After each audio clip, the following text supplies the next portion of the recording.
Okay, देखिए, all perfect tenses, I am writing on the board, all perfect tenses. Perfect tense जैसे ही एक word आपके mind में आता है ना, आप ये सोचना एनी एक्शन इज कंप्लीटेड, यानी कोई भी एक्शन कंप्लीट हो गया है। अभी हम लोग क्या करते हैं, 3 टाइम जोन लेते हैं, present time, past time and future time. तो अगर प्रेजेंट टाइम में कोई काम पूरा, अच्छा, परफेक्ट टेंसेस का मतलब है एनी, 2 पॉइंट्स है देखो। First point is this, any action completed, यही यही सॉरी यही यही यही थीम है। एक्शन डन यानी action completed, any action completed, यानी इस फॉर्मेट में जब भी चीजें आएंगी तो आप समझोगे कि परफेक्ट टेंस है। अब प्रेजेंट परफेक्ट कब होगा, पास्ट परफेक्ट कब होगा और फ्यूचर परफेक्ट कब होगा, ध्यान से देखना। अगर हम एक्टिव वॉइस की बात करें, एक सब्जेक्ट है, एस लिखता हूं मैं, अगर उसने किसी काम को पूरा किया है और उसका कनेक्शन प्रेजेंट टाइम से, तो काम पूरा जरूर हुआ है लेकिन वो कनेक्ट किससे हो रहा है, प्रेजेंट टाइम से कनेक्ट हो रहा है। देखो प्रेजेंट टेंस की वर्ब लगा रहे हैं, हैज एंड हैव। तो जिसने भी ग्रामर बनाई उसने क्या किया, प्रेजेंट टेंस की वर्ब ले ली, हैज एंड हैव, क्योंकि इसका पास्ट फॉर्म हैड होता है, तो इससे प्रेजेंट टाइम जोन लेके आए। अब वर्ब का थर्ड फॉर्म जो लगाया है ना, वर्ब का थर्ड फॉर्म ये बताने के लिए लगाया कि काम पूरा हो गया, तो हैज है और वर्ब का थर्ड फॉर्म लगता है। अब और ध्यान से देखना, अगर यही बात आप थोड़ा टाइम जोन चेंज कर दो, आप ऐसा बताना चाहते हो कि कोई काम बहुत पहले हुआ था, यानी पास्ट टाइम में कोई काम हुआ उसके पहले कुछ हो चुका था, इसको बोलते हैं कोई एक्शन हुआ उसके पहले भी कोई एक्शन हो चुका था, ऐसा आप बता रहे हो, पास्ट में कोई काम पूरा हो चुका था, इस तरह का सेंस लेके आ रहे हो। जैसे आपका ये सेंस आता है, आप हैज को हैड में कन्वर्ट कर दो। और यही चीज अगर फ्यूचर में हो जाए, यानी कोई काम जब भविष्य में हुआ था तो फ्यूचर में जैसी बात करनी है, विल लगाना है आपको।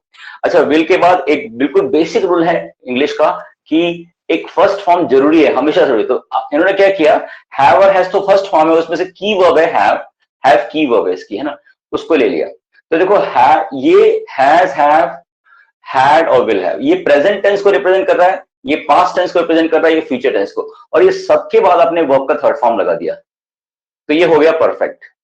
तो अगर मैं बोलूं कि साक्षी ने क्लास ज्वाइन किया है, अभी देख रही है साक्षी यहाँ प्रेजेंट में है, तो मैं बोलूंगा साक्षी हैज ज्वाइंड द क्लास। चलो ऑब्जेक्ट भी ले लेते हैं, साक्षी हैज ज्वाइंड द क्लास। लेकिन अगर मैं कल की बात करूं कि कल रोहन ने क्लास ज्वाइन किया था, आज नहीं किया है उसने, तो कल ज्वाइन किया था, तो बोलूंगा रोहन हैज, नहीं बोलूंगा।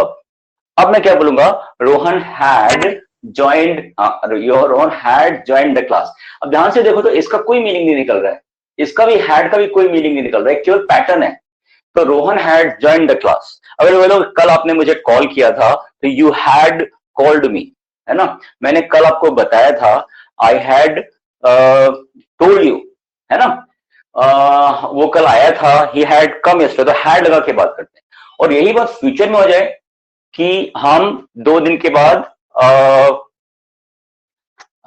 बाद क्लास बंद कर चुके होंगे, सपोज ऐसा बोलना है, तो we will have close the class after 2 days because of Diwali. या फिर अगर ऐसा बोले कि 1 महीने के अंदर हम 100% लोगों को वैक्सीनेट कर चुके होंगे, या गवर्नमेंट 100% लोगों को वैक्सीनेट कर चुकी होगी, तो बोलेंगे द गवर्नमेंट विल हैव, क्योंकि आप फ्यूचर को दिखा रहे हो। तो टाइम जोन बहुत इंपॉर्टेंट है इंग्लिश में, उसी को बोलते हैं टेंस।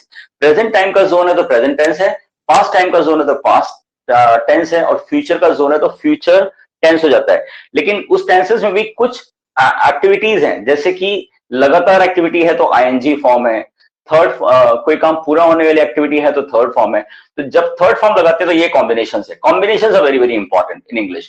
तो वर्ब का थर्ड फॉर्म हैज के बाद ही लगता है, आईएनजी इज एम आर के बाद लगता है, वाज वर के बाद लगता है, विल बी के बाद लगता है, ऐसे तो आपको याद रखना पड़ेगा। तो this is active voice of all the perfect tense. If we make the passive voice of all the perfect tense, देखो अगर हमने इसका पैसिव वॉइस बनाने की कोशिश की तो हम क्या करेंगे, ये सेम फॉर्मेट को फॉलो करेंगे, केवल एक जरा सा चेंज करेंगे। जैसे प्रेजेंट परफेक्ट टेंस होगा और पैसिव की बात होगी तो आप हैज हैव लगाओगे, पास्ट परफेक्ट टेंस होगा और पैसिव की बात होगी तब भी आप हैड ही लगाओगे, फ्यूचर परफेक्ट होगा तब अगर उसमें पैसिव की बात होगी तब भी आप विल हैव लगाओगे। तो फिर चेंज क्या करेंगे, चेंज वही होगा जो कल आपने किया था, लास्ट क्लास में किया था, आपको बीच में डालना पड़ेगा बीन, यानी ये बीन जो वर्ड है ये रिप्रेजेंट करता है पैसिव वॉइस की लैंग्वेज को, और बीन कब लगाया जाता है? वो सारे सेंटेंसेस में जिसमें काम पूरा हो चुका था। मुस्कान का शायद प्रॉब्लम आ रहा है उसमें, है ना? तो बीन के बाद वर्ब थर्ड, हाँ तो जैसे ये वर्ब थर्ड है, उसके बदले आपने क्या किया? बीन और वर्ब थर्ड लगाया। ये अगर आपने याद कर लिया तो आप बोलने में भी आपको इजी हो जाएगा और लिखने में भी इजी हो जाएगा। ध्यान रखना, ये जो लैंग्वेज लिखा है मैंने, इसको भी बहुत बातचीत में यूज किया जाता है, इसको भी बातचीत में यूज किया जाता है। परसेंटेज बताता हूं मैं, अगर हैव हैज का यूज सपोज 100% होता है, सॉरी बहुत ज्यादा होता है, 70-80% होता है, तो हैड का यूज करीब करीब 30-40% तो होता ही है। विल हैव का ही वैसे 20-30% यूज होता है ना साक्षी? तो बातचीत में कभी भी कुछ भी लग सकता है, लिखने में भी लग सकता है। लिखने में तो हैड का काफी यूज हो जाता है, क्योंकि आप जनरली जब लिखते हो कोई भी चीजें तो पास्ट की बातें करते हो। अब जैसे आप इतने आर्टिकल लिखना चाह रहे हो कि मई तक, सॉरी जैसे अभी क्या चल रहा है, सॉरी अक्टूबर चल रहा है, अगर आप ऐसा कहना चाहोगे कि अक्टूबर एंड तक 100 करोड़ लोग वैक्सीनेटेड हो चुके थे। अब देखो सेंटेंस को सुनना, कोई आर्टिकल लिख रहे हो, उसमें एक सेंटेंस आया कि अक्टूबर एंड तक 100 करोड़ लोग वैक्सीनेटेड हो चुके थे। अब इसमें 100 करोड़ लोग के ऊपर बात हो रही है। आपका मेन टॉपिक क्या है? 100 करोड़ पीपल, है ना? अब 100 करोड़ पीपल क्या हुए थे? वैक्सीनेट हुए थे साक्षी, ठीक है? तो वैक्सीनेट हुए थे, तो आप देखो ये पूरा हो चुका था काम। तो 100% लोगों ने खुद को वैक्सीनेट तो किया नहीं था, ये एकदम कॉमन सेंस में आना चाहिए। तो 100%, हाँ 100 करोड़ पीपल हैड वैक्सीनेटेड गलत है ना? आपको सीखना पड़ेगा 100 crore people had been vaccinated, यानी लैंग्वेज को पहचानना, लैंग्वेज के टाइम को पकड़ना, राइट? इस तरह से आपका दिमाग काम करना चाहिए।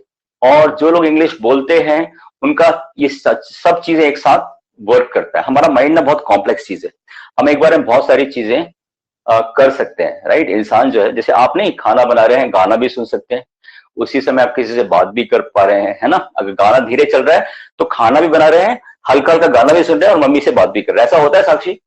हमारा माइंड बहुत एक्सपर्ट है, तो एक साथ 3-4 चीजें हमारा माइंड कर सकता था। लैंग्वेज को ऐसा बोला जाता है, जो व्यक्ति एक से ज्यादा लैंग्वेज जानता है उसका ब्रेन ज्यादा बेटर होता है। कारण क्या है?